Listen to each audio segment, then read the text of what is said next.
conteúdo, e conteúdo que às vezes a gente não acha por aí disponível, de fácil acesso, e eu quero tentar de uma maneira bem prática chegar ao entendimento de vocês, alunos de medicina, alunos de farmácia, que estejam por aí também, pode mandar, envia isso, porque efeitos do trigo no corpo é um tema muito, muito importante, praticamente está relacionado com quase todas as doenças do nosso corpo, tá?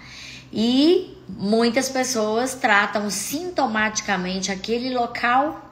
A dor de cabeça, será que essa dor de cabeça pode estar relacionada com a ingesta de farinha de trigo? E se eu disser que sim, será que a tireoidite de Hashimoto, que é uma doença que está lá na nossa tireoide, está relacionada? Sim. Será que a alopécia universal, o lúpus, pode estar relacionado com a farinha de trigo? Sim. Vitiligo, psoríase.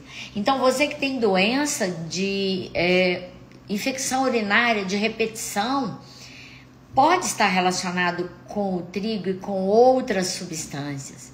Então, essa live, ela é assim, memorável, é importantíssima, e eu quero você aí ajudando, compartilhando, mandando para as pessoas que você gosta, para as pessoas que são importantes na sua vida. Acontece cidade aí, ó, pode mandar. A Shirley, Jadir da Cunha, Graça Rodrigues, mandei para lá. Isso aí, vamos lá, vamos compartilhar. Porque realmente a gente vai explicar, tá, doutora Soraya Santos? Colega aí. Nós vamos explicar como é que isso pode acontecer. Um alimento que nós usamos na nossa vida desde os primórdios da humanidade. Então, o trigo, ele é usado realmente desde os primórdios. Mas o trigo que se usava antigamente era o trigo da Bíblia, o trigo sarraceno, o trigo que faz parte do pão da vida. Depois de um certo período, o que aconteceu lá por volta de 1950? O México e os Estados Unidos consumiam absurdamente trigo. E o trigo demorava a ser produzido. É uma molécula que tem um tempo maior de produção.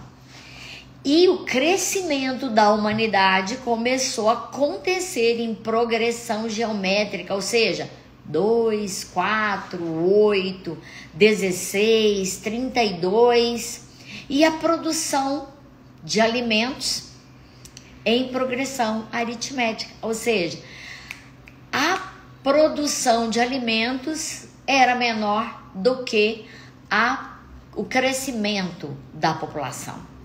E daí eles começaram a pensar numa guerra de fome. Gente, vamos ter uma guerra de fome, porque a população mundial está crescendo e a produção alimentícia está escassa. Com isso, o que acontece? Os presidentes começaram então a pesquisar uma nova forma de acelerar a produção, de diminuir as pragas, acelerar a produção do trigo e outros alimentos. Mas como hoje nós estamos falando do trigo, vamos nos ater a ele. Então, começou um estudo muito grande para ver como é que poderia ser feito a produção maior desse trigo e que ele pudesse então vir a diminuir o impacto da fome ou da possibilidade de uma guerra de fome no mundo. Bom, e com isso surgiu o trigo modificado, o trigo transgênico modificado, uma molécula que produz mais rápido, que estraga menos, então que poderia ser de alguma forma otimizada na condição alimentícia do mundo. Bom, daí para frente a coisa começou a acontecer. Então aquele trigo bom, aquele trigo da Bíblia, o trigo sarraceno, o trigo usado desde 10 mil anos atrás, de repente torna uma molécula que produz rapidamente. Só que os pesquisadores não pensaram no dano que esse trigo poderia trazer para o nosso corpo. E agora vamos começar a falar sobre isso. Então, você que tem enxaqueca, que tem infecção urinária de repetição, que tem doenças como sinusite, rinite, bronquite, lá no pulmão, asma, na pele, dermatite, psoríase, vitiligo, todas as doenças autoimunes têm uma relação íntima com o trigo. Misericórdia, não é mesmo? A gente nunca pensou isso. A nossa medicina nunca avaliou esse lado. Por quê? Porque é um alimento, e quando a gente pensa em alimento, a gente pensa que é alguma coisa que venha para nos fortalecer, que venha para melhorar a nossa saúde. Mas agora sim, as coisas estão bem mais claras. Então, esse trigo, ele tem uma substância que compõe essa molécula. Imagina que o trigo é como se fosse um terço. Um terço, aquele que você reza todos os dias na sua casa, e que esse terço tem 277 contas. Vou repetir. Imagina que o trigo que você ingere é uma molécula que se chama gliadina, tá? É glúten, gliadina, então ela se chama gliadina e é um terço de 277 contas, tá? Não é aquele terço que a gente reza, é um terço maior. E aí, desse terço de 277 contas, das continhas 33 até a continha 57, desculpa, das 57 até a 69, essas continhas não são quebradas pelo nosso estômago. E não são quebradas, aí vem aquele pedacinho, porque o terço deveria ser totalmente quebrado. As 277 continhas deveriam ser totalmente metabolizadas para entrar dentro do sangue, ir para nossa célula, nutrir o nosso corpo. Porém, hoje, com essa mudança, com essa modificação nessa estrutura que a gente está falando, que é esse terço de 277, as continhas 57 a 69 não são fracionadas, e elas lá no intestino vão se ligar ao enterócito. O enterócito é uma célula do nosso intestino. O nosso intestino tem 250 metros quadrados. Ele é todo como se fosse a parede da sua casa. Ele é formado por tijolos, e estes tijolos se chamam enterócitos. Vamos tentar ver se isso fica claro. E esses enterócitos são renovados de 4 em 4 dias. Então, ali nesses enterócitos existem receptores, tomadinhas, em que esse pedaço que não foi digerido desse terço gruda ali. Gruda nesses receptores, nessas tomadinhas que se chamam HLDQ2 e HLA-DQ8. E aí, quando não digere, gente, quando o meu corpo não digere esse pedacinho do terço que eu estou dizendo, vai se ligar esses receptores e vai gerar um processo inflamatório, que a gente diz que o paciente é celíaco. E celíaco não pode passar perto do trigo. Celíaco é aquele paciente meu que eu mando levar marmitinha para o jantar no restaurante, que eu mando levar comidas quando ele vai viajar para a praia. Então, esse pedacinho do terço não vai ser digerido, e ele se liga ali e ele forma um processo inflamatório que gera, então, a doença que nós chamamos de doença celíaca. E que se o paciente insistir em consumir, em comer, tá, Roberta? Roberta Yuan tá aí, olha, um restaurante top das galáxias aqui em Lafayette, é o restaurante da Roberta, e ela tá aí prestigiando. Por isso que eu cheguei outro dia no restaurante e falei assim, o que você tem aí sem trigo, sem leite, né? Porque tem 5 anos que eu venho estudando isso e que eu não consumo nada que contenha farinha de trigo, nada que contenha leite. Bom, vamos continuar.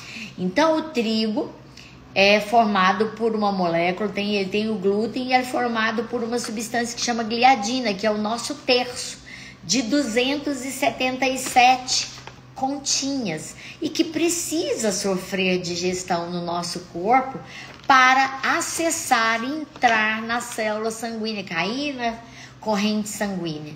Agora vamos explicar uma outra coisa, tá? Bom, então esse pedacinho que não foi digerido, ele vai inflamar, gerando um processo que a gente chama de doença celíaca. E olha que tem muito mais celíacos que não são diagnosticados do que se pensa. Então é importante a gente avaliar, e é importante você que é colega médico, você que está aí na área da biomedicina, na área da farmácia, todas as áreas da saúde, investigar essa fração para que você possa então ajudar-nos a avaliar essas condições ligadas ao autismo e até mesmo estudar e criar novos estudos mostrando a importância disso no corpo. Mas eu não estou falando só aqui do paciente celíaco.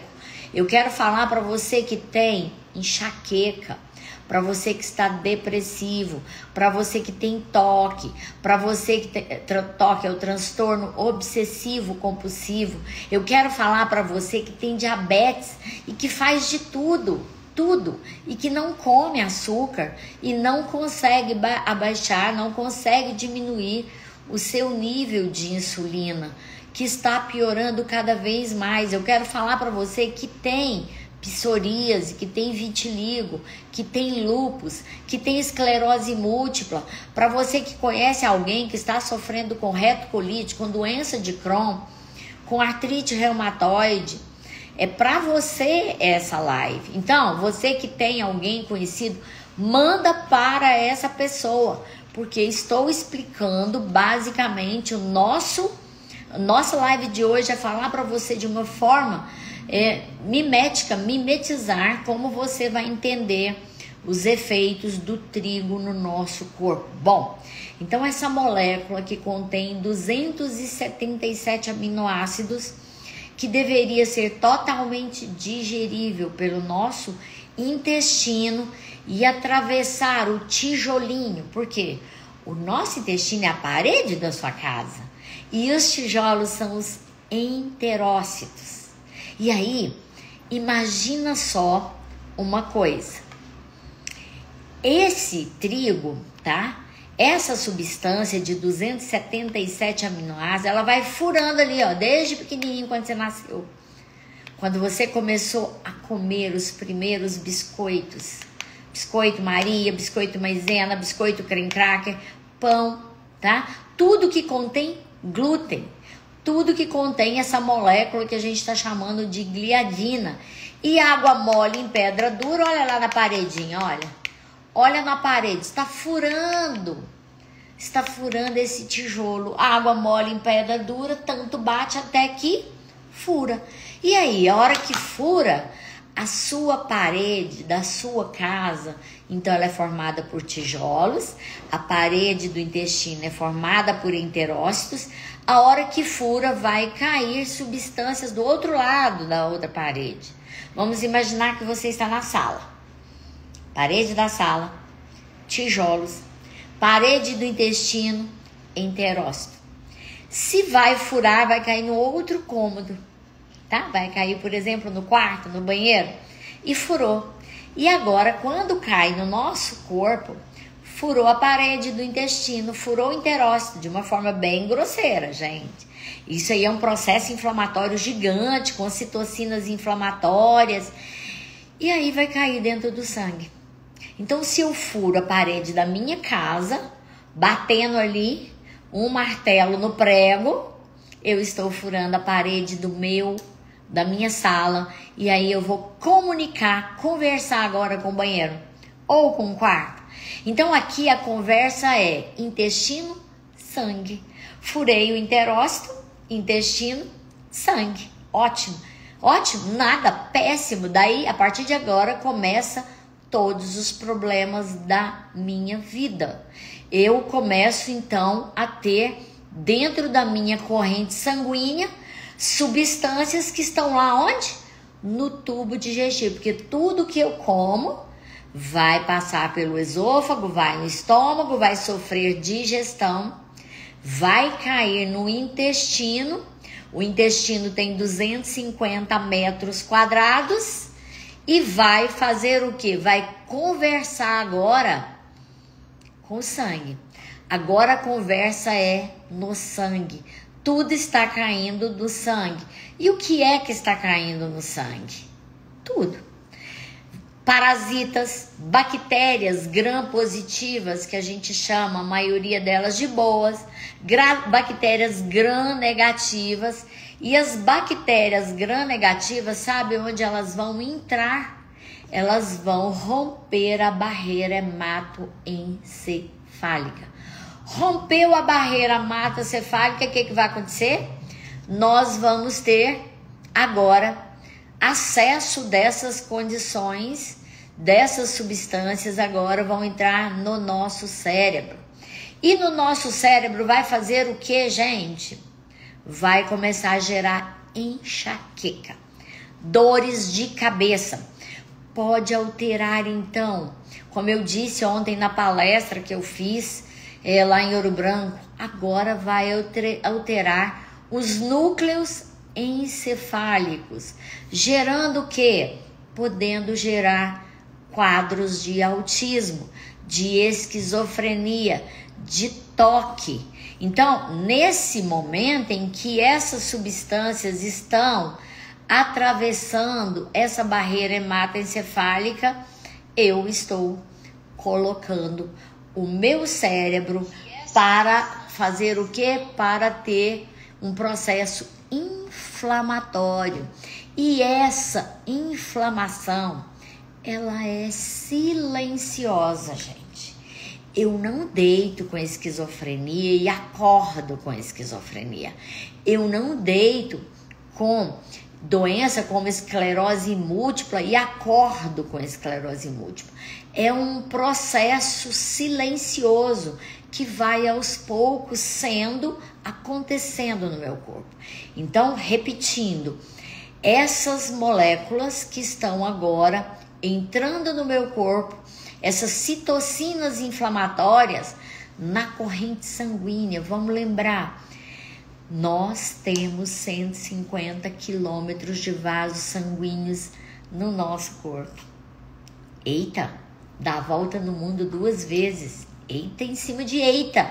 E aí, olha só, esse sangue está passando aonde? Na pele.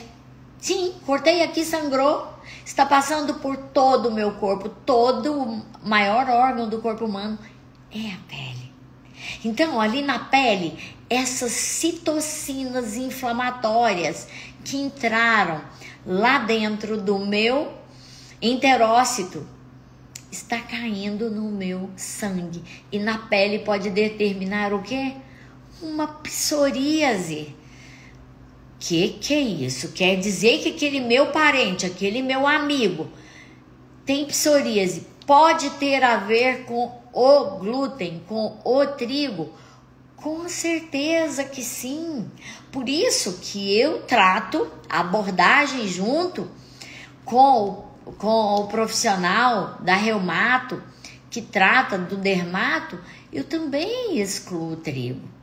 E eu sei que é difícil, porque houveram muitas perguntas aqui na caixinha que foi aberta, eu vou responder daqui a pouco elas, vou gravar respondendo a Andréia, que deve estar aí presente, Laísa Pineda, Juliana Campos. Oi, Juliana, que saudade de você. a Juliana lá da TV, a Cristina. Estou com antistreptolizina e deu alta. Estou tomando benzetacil. Gente, isso pode estar relacionado com o trigo. Todas as inflamações. Então vamos lá. Agora vamos entender novamente. Vamos repetir. Porque a repetição ela nos faz compreender. Então a molécula de trigo, o trigo bom, o trigo sarraceno, o trigo bíblico, que está lá na Bíblia, ele foi transformado, ele foi modificado para que ele pudesse então atender a produção mais rápida, e com isso ele foi alterado.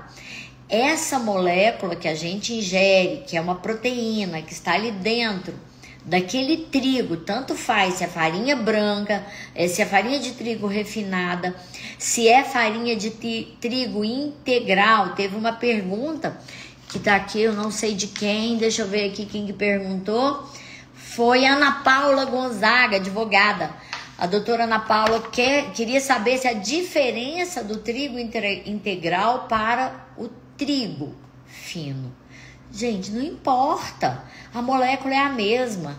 A molécula da farinha de trigo, a gliadina, que tem 277 continhas, como se fosse um terço. Em pacientes que têm sensibilidade, que não conseguem digerir essa molécula, pedaços dela vão gerando ali uma destruição no enterócito. E aí, se destruiu esse enterócito, se abriu ali uma coisa que a gente chama de permeabilidade intestinal, chamado ligante, uma permeabilidade intestinal, um furinho, um buraquinho. Por ali agora vão entrar substâncias que dentro do sangue vão gerar citocinas inflamatórias. De uma forma bem lúdica, é assim que acontece. Então agora está entrando dentro do meu sangue parasitas intestinais, por isso que é importante desparasitar. Agora está caindo dentro do meu sangue alumínio, que pode causar o quê? Perda de memória. Substâncias essas que entram dentro do meu sangue, e se eu tiver predisposição para essas substâncias aderirem às articulações, eu vou ter o quê? Eu vou ter artrite reumatoide. E eu sou portadora de artrite reumatoide. Depois que eu retirei o glúten da minha vida, que eu retirei o leite da minha vida, porque também no problema do leite, já falei semana passada, não é só a lactose, é a caseína. Então, depois que eu excluí a minha doença autoimune, as minhas, porque eu tenho 5, entraram em remissão. Por isso que eu falei para vocês, quem tem tendência a ter o processo inflamatório, aquela genética que está mais lá para doenças intestinais, aqueles pacientes que a família, por exemplo, faleceu de câncer de intestino, que teve doença de Crohn, que teve retocolite ulcerativa, é simples de evitar a doença. A Ilmara tá aqui conosco também. Vamos cimentar isso aí, Ilmara. Boa, cimenta com glutavina, é isso que a gente vai falar daqui a pouco. Então, quem tem doenças de pele ou doenças relacionadas com articulação, agora olha para vocês verem o que vai acontecer nas articulações. Porque que quem tem artrite reumatoide tem processos inflamatórios fortes nas articulações dos pés, das mãos, punho e pronto. Eu costumo dizer que mãos, pés, punho e pronto. Por quê? Porque essas citocinas inflamatórias, essas substâncias que foram lá trazidas pelo glúten, pelos furinhos do enterócito, vão chegar ali nas articulações, e a articulação fala assim: quem é você? Eu não conheço, você é um estranho. Vamos produzir um monte de substâncias anti-inflamatórias, vamos produzir soldadinhos para destruir esse bandido.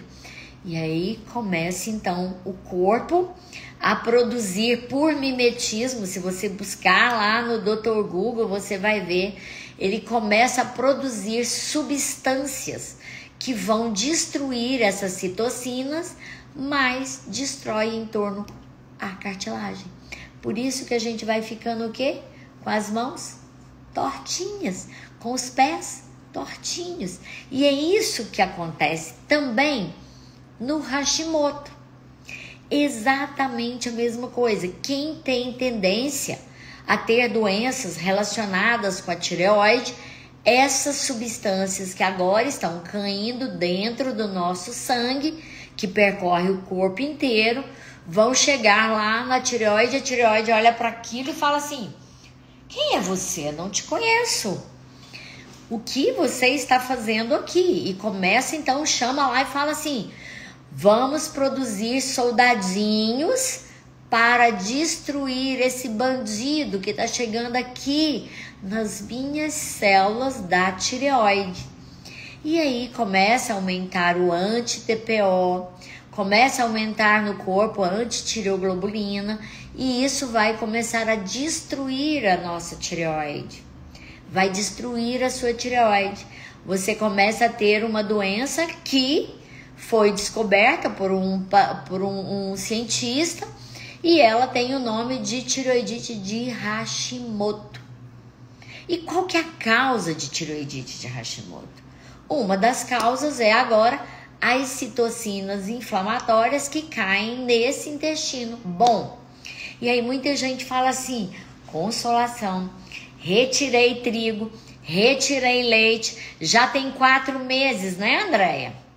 Mas você cimentou, como diz a Ilmara, você cimentou esses tijolinhos para evitar que outras substâncias, como o ovo, agora a clara do ovo, que é rica em proteína, albumina, vai também invadir esse sangue. Agora vem substâncias que estão presentes nas castanhas, nos amendoins, e daí você deflagra um processo muito grande inflamatório no seu corpo. Então, pensa nessa molécula, nesse terço que a gente falou de 277 continhas. Existem outras continhas também que não são digeríveis, tá? Um outro pedacinho importante que é do 111 até o 130, porque eu falei de um terço de 277, do 111 até o 130. Depois eu posso até fazer um print, mostrar para vocês essa molécula gliadina. Eu tenho ela aqui no meu notebook, mas não dá para mostrar muito assim, olha. Tá aqui a molécula gliadina e os pedacinhos dela, que eu vou printar e vou colocar, vou fazer questão de colocar, e cada um o que é que faz. E esse processo vai gerar tudo isso que eu estou falando, furar, tá? Esse enterócito.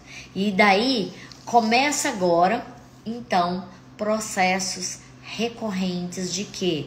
De inflamação na região do nariz, na membrana do nariz. Começa a ter agora sinusite, rinite, nos brônquios, bronquite, asma.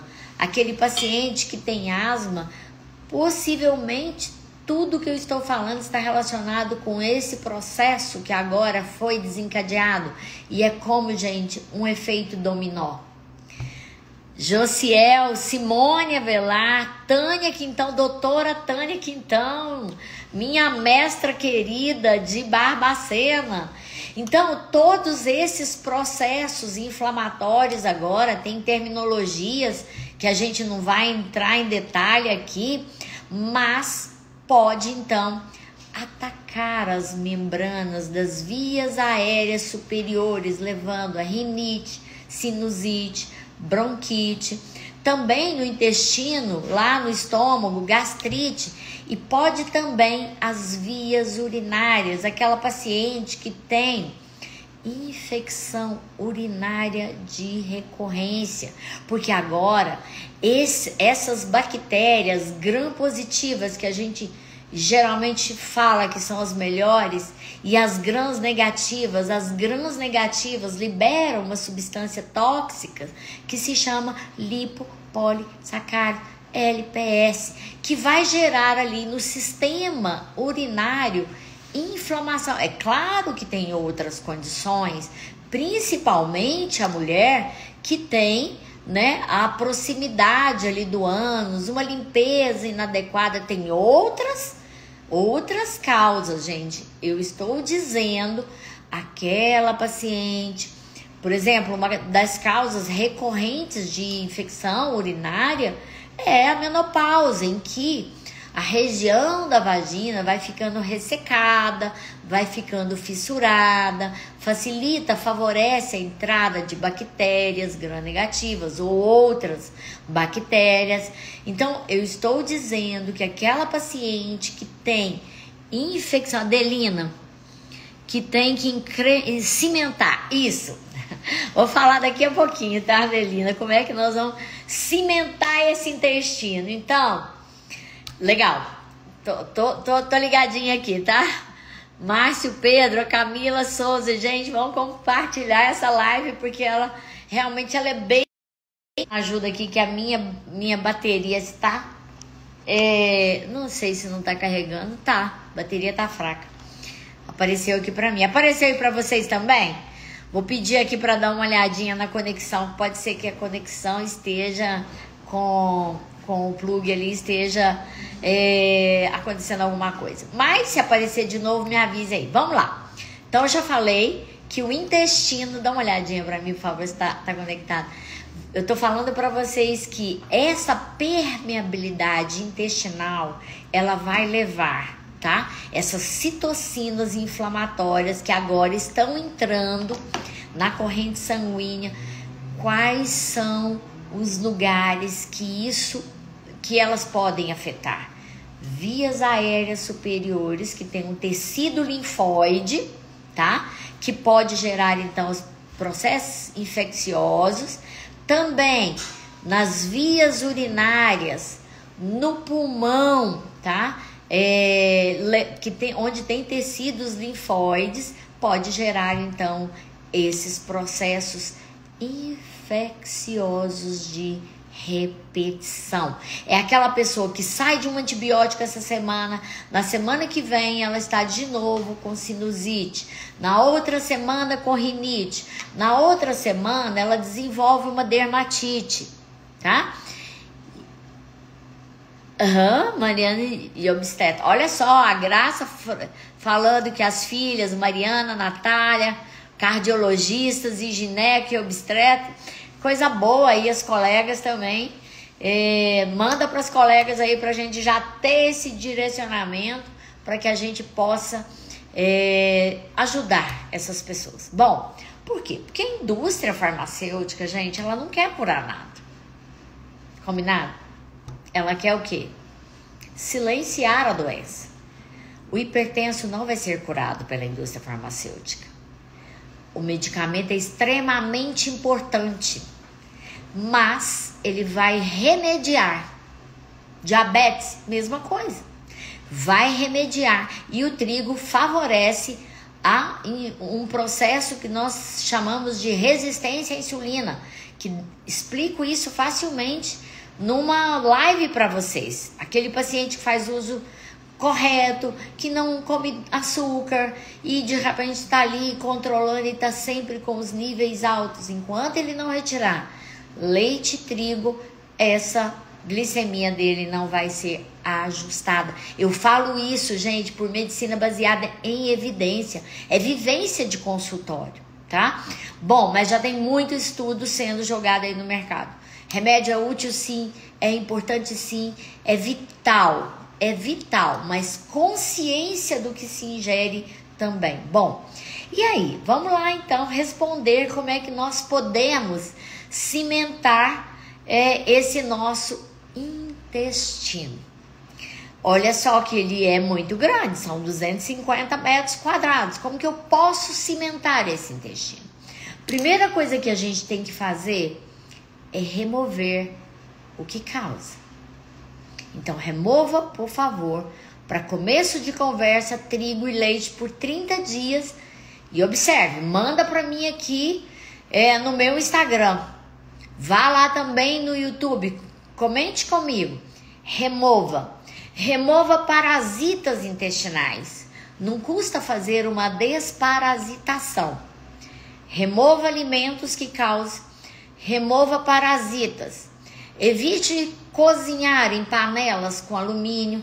Vá tentando trocar por panelas de pedra, panelas de cerâmica, de vidro, de aço inoxidável. Segunda coisa, vamos cimentar isso. Vá procurar o seu especialista, um médico, para que ele possa dar a dose correta para você de glutamina. Glutamina é uma das substâncias que é usada para fazer essa correção, mas precisa de orientação médica. Não vá fazer isso aleatoriamente, sozinho, porque isso pode trazer efeitos adversos. Então, glutamina é uma substância que é um coadjuvante nesse processo. Aí esse intestino, uma vez sendo cimentado, eu preciso de povoá-lo novamente. Povoá-lo com bactérias boas, porque o nosso intestino, ele é como se fosse uma floresta, ele tem tudo ali, a gente precisa de ter tudo. Um zoológico, ele tem vários animais no zoológico, ali dentro tem várias bactérias boas, tem fungos bons. Por isso que acontece que muita gente toma antibiótico, mata as bactérias ruins, mata as boas, a população de fungos cresce, aí começa com candidíase. Aí trata o fungo, mata fungo, sobe de novo, vem infecção urinária e fica nessa guerra. Por quê? Porque o intestino é o nosso segundo cérebro hoje. Ele tem quilos de bactérias boas, indispensáveis à absorção de zinco, de selênio, de magnésio, de vitamina B12, de vitamina B1, tudo é absorvido ali no intestino. Tudo. Então, nós temos que manter essa integridade, cimentar, como disse a Ilmara, cimentar esse intestino e povoá-lo com probióticos, com bactérias boas, com biointestino. Hoje já existem muitas coisas, butirato, que é a energia desse intestino. Então é importante você acompanhar com um profissional, eleger um nutricionista para fazer um plano alimentar para você, melhorar o seu estilo de vida, fazer atividade física. Não adianta, tem que ingerir água. Às vezes, nós gastamos 30 litros de água para lavar o nosso corpo. E quanto é que você toma por dia para melhorar a sua pele, o seu cabelo, para hidratar o seu corpo, para fazer o seu intestino funcionar? Então, esse intestino, para que ele possa formar o bolo fecal, é necessário que haja o consumo de 30 ml por cada quilo de peso. Se você pesa 50 quilos, 30 vezes 50 vai dar 1,5 litro de água por dia. Essa água é importante para o suor, essa água é importante para formar a urina, essa água é importante para amolecer o bolo fecal. Não adianta, tem que tomar. Mulheres, principalmente, que tomam pouca água, ficam mais enfesadas, cheias de fezes e cheias de toxinas. Compreende? Como é que nosso corpo pode funcionar corretamente sem isso? E quando a gente faz atividade física, a gente melhora a motilidade intestinal, fazendo com que nosso trânsito intestinal melhore, nós conseguimos então evacuar corretamente, sem usar o que a maioria chega no meu consultório usando substâncias para evacuar, laxantes, na tentativa de emagrecer, na tentativa de melhorar o trânsito intestinal. Então é importante atividade física, uma boa e adequada ingesta de água, retirar, para você que tem praticamente isso tudo que nós falamos, que tem alopécia universal ou alopécia areata, que está estressado. É claro que o estresse, foi a pergunta da Andréia, é claro que o estresse prejudica tudo. Se às vezes você está sem comer esses alimentos, mas está com alto grau de estresse, o estresse aumenta a produção de cortisol. O cortisol é uma substância que vai fazer o seu corpo, então, envelhecer precocemente, vai diminuir, vai catabolizar proteínas. Então, você pode ter queda de cabelo. Claro, a alopécia pode estar relacionada e está relacionada com o grau de estresse. A enxaqueca pode estar relacionada, claro, com o estresse, com certeza absoluta. A enxaqueca está relacionada com a tensão pré-menstrual ou transtorno disfórico pré-menstrual? Claro que sim, com certeza. Por quê? Porque aquele momento ali vai liberar substâncias inflamatórias, prostaglandinas inflamatórias, que vai fazer uma vasodilatação e vai então gerar o processo de enxaqueca. Enxaqueca pode estar relacionada com outras coisas. Existe uma quantidade de água? E sim, Ilmara, 30 ml para cada quilo de peso. Respondendo, 3 vezes por semana é suficiente com o personal? Claro que é. Mas se você puder fazer, fora disso, subir as escadas do seu prédio ao invés de elevador, vai à feira, vai a pé.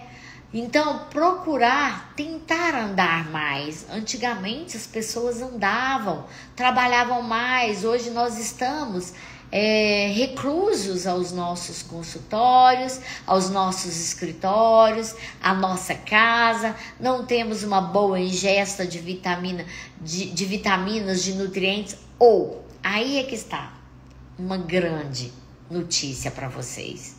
Não é tudo que eu como só. É o que eu absorvo. É o que vem para dentro da corrente sanguínea. Porque às vezes muitas pessoas chegam para mim com a vitamina B12 de 230, que é o menor parâmetro para um corpo sobreviver. O ideal é 900. E ela chega com 300 de B12, com 250, cansada, fadigada, e fala para mim: eu como carne de boi, eu tô tomando vitamina B12, mas não absorve. Por que não absorve?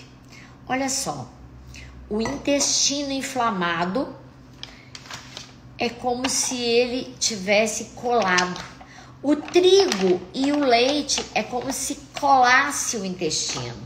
Eu coloco um plástico aqui, imagina que isso é um plástico, e essa taça é o intestino. E eu vou despejando aqui carne de boi, moidinha, porque o meu estômago fez o processo, o fator intrínseco tá lá, pegou a carne de boi, levou até o intestino, só que aqui tem trigo e leite colando. Não vai cair na corrente sanguínea. Eu vou fazer cocô rico de nutrientes. Então eu preciso fazer o quê? Tirar a cola. Então, paciente que chega com B12 baixa, pode ser intolerância alimentar, que faz com que esse intestino lá no ilho não absorva a vitamina B12. E aí, como que eu tenho que corrigi-la? Através de colocar o comprimido sublingual ou injetável, porque esse paciente tem energia. Então, não é o que eu como.